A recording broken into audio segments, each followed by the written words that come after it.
ซีนวันแล้วก็เป็นการให้สัญญาณว่าคิงเริ่มได้นะครับโอเคเอาเลยเอาเลย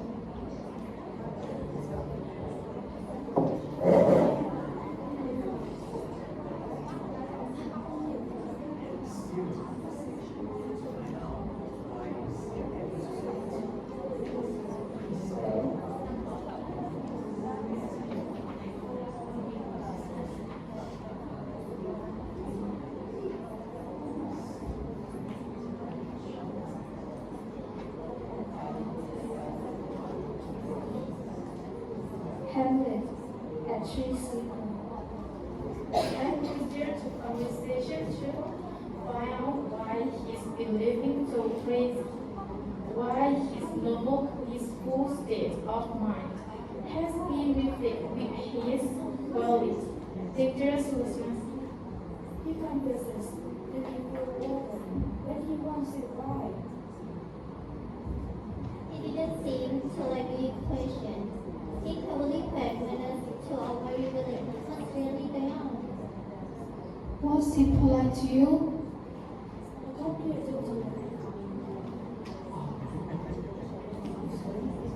But he seemed to be forcing himself to be polite. He didn't ask any question, but he did respond to all of ours. Did you try to find out what's going on by doing something fun with him? Madam, as it so happened, we had done a test and a team companion on his way here to Elsinore. When we mentioned this to him, he seemed to share this to report. And I believe we've been commanded to perform a play for him. That's correct. He asked me to invite you to the performance. I'm really pleased to hear that he's behaving in this way. Do what you can to encourage him to have a play performed tonight. Sure. Sweet Queen Georgia, please leave us off. I sent a message to Hamlet asking him to come here, where he's going to run into Ophelia, as if by accident he, father, and I, who are just in spying on him, will hide ourselves where we can watch him, but he won't be able to see us. We'll be able to judge based on his behavior. If it's his frustrated opinion that's causing his menace. I leave you now. Ophelia, I hope it turns out that Hamlet distresses. In fact, due to his love for you, and that your good nature will return him to the way he was. Madam, I also hope so. Ophelia, you walk over there, Your Highness. You and I will hide ourselves over here. Pretend to be reading this prayer book that will explain why you are all alone. We're so often got guilty of this. You see it all the time, pretending to be pious in order to sugarcoat our sinful behavior. Oh, that's so true. It's during my closet. In the same way as a protest covered up his outline with makeup, I hide my evil deeds behind pretty words. What a burden this is to place. I hear Hamlet coming. Let's get to our hiding spot, my lord. to be or not to be. This is the question. Is it more noble to put up with all the difficulties that fate through our way, or to fly against them, and in fighting them, put an end to everything? This is like sleeping the sun, a kind of sleep that ends the contest, crunches, and suffering. They are part of life. Now, there's something to be deserved, to die, to sleep, and during this sleep, maybe we dream. But this is the problem in the sleep lighting. When we finally been relieved from this painful life, who knows what dream we have less enough to make us excited to keep on suffering, and to put up with a horrible existence for so long. Otherwise, who would put up with the slaves and insult we induce over time, the front down to us by the powerful and the arrogance of crowning, the hurts of religious love, the bravery in the court, the readers of useless, and the often used of by unwanted people that we patiently accept, when we could just settle our accounts with God by using them, take of ourselves, who would carry these heavy burdens, ranting and slitting under the exhausting life. If it weren't for the fear of something worse in the afterlife, that unknown country from whose burdens nobody ever returns, this fear bewilders us and makes us prefer the troubles we know, rather than run us to trouble we don't know. In the end, completing the afterlife makes us cowards, and the bright color of our bravery is turned by our contemplation, and all our ambitious plans get put out on while beating our knees, and it has never been executed. But quiet now, here is beautiful Ophelia. Hello, my dear, please remember me in your prayers. Hello, my lord. How have you been all this time since I've seen you last? I've been well, thank you. My lord, I have reason you gave me that I've been wanting to return to you for a long time. Please take them. No, I never gave you anything. My lord, you know very well that you did. And when you gave them to me, you spoke such sweet words. It made them even more precious. But now that your sweetness has disappeared, take them back. To a good person, expensive gifts lose their value when the giver becomes mean. Here, take them. Are you honorable? My lord, Are you beautiful? what do you mean?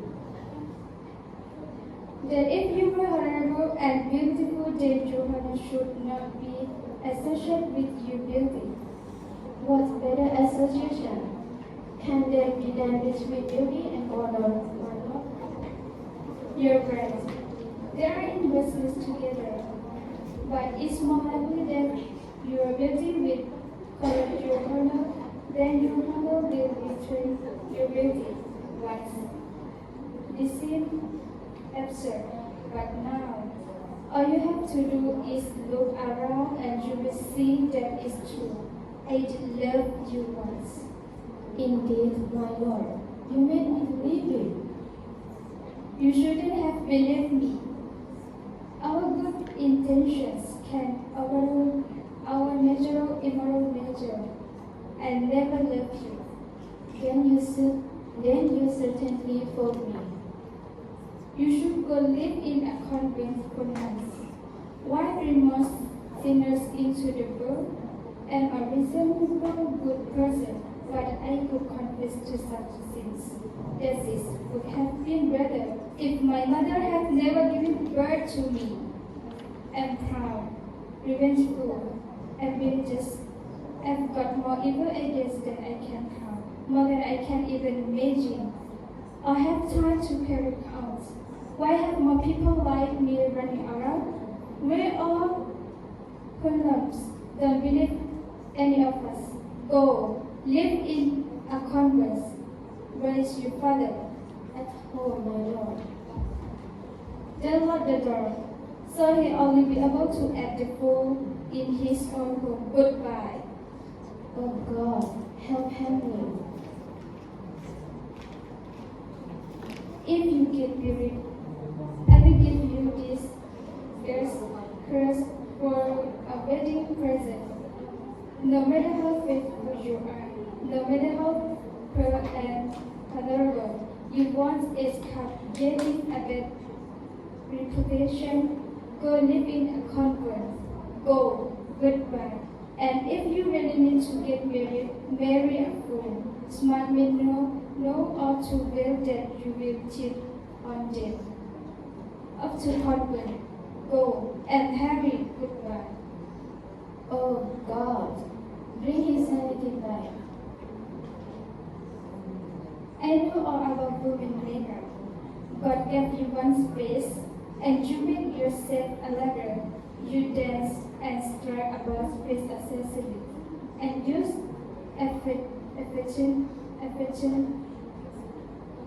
affectionate nicknames, excusing your flirtations by pretending to be innocent. Leave. I can't stand it any longer. It's driving me crazy. I proclaim that there shall be no more marriages. Just already married, all but once.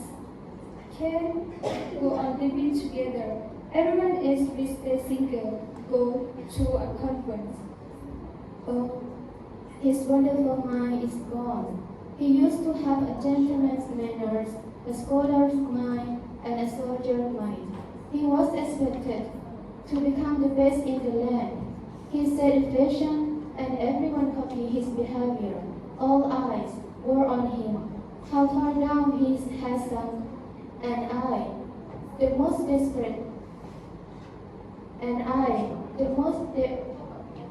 the most depressed and pitiful woman, having tasted the sweetness of his romantic promises, must witness his noble, sharp mind juggling like harsh, out of two bells.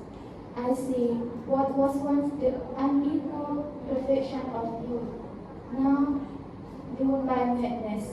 Oh, my heart is breaking to have known him then, and to see him now. Love? That's not his problem. What he said, though it was rather rambling, were not the word of a madman.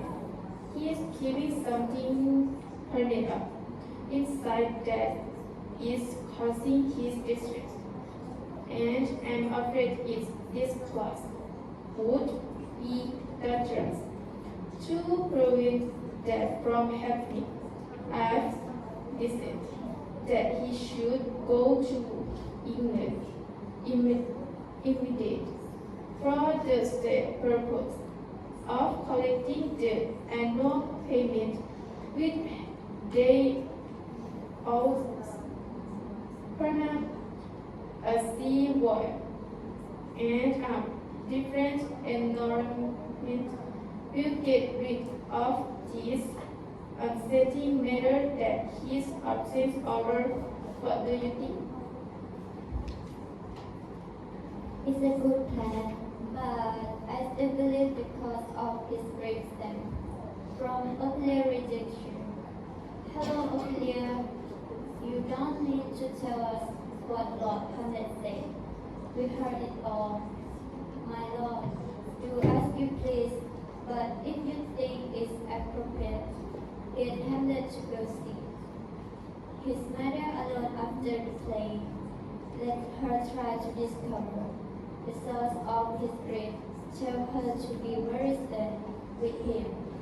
I will hide where I can overhear their conversation.